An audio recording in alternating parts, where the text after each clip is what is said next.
বুধবার বিকেলে ব্যারাকপুরের সবজি মহল আবদালি বাজার এলাকায় পুরনো ইলেকট্রিক সাপ্লাইয়ের মধ্যে গুলি চালানোর ঘটনা ঘটেছে। এই গুলির আওয়াজ শুনে স্থানীয় বাসিন্দারা সেখানকার দিকে এগিয়ে গেলে তারা দেখতে পান মোহাম্মদ ইমদাদ নামের এক যুবক গুলিবিদ্ধ অবস্থায় পড়ে রয়েছে।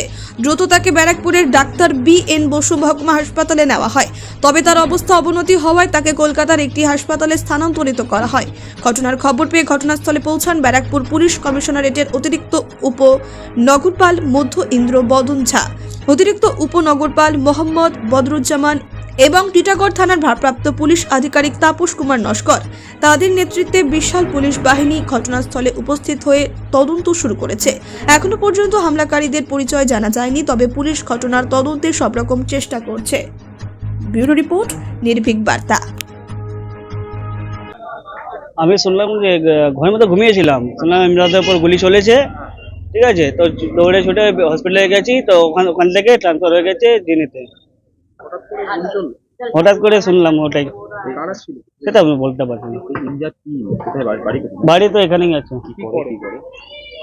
এমনি কি করে সেটা আমি জানি না। কাজ করে কি কাজ করে সেটা আমি জানি না।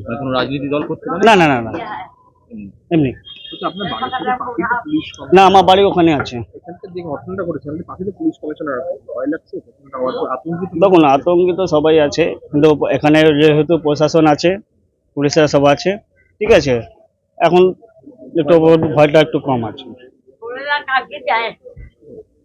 আপনার নাম? আমার নাম শেখ সালমান।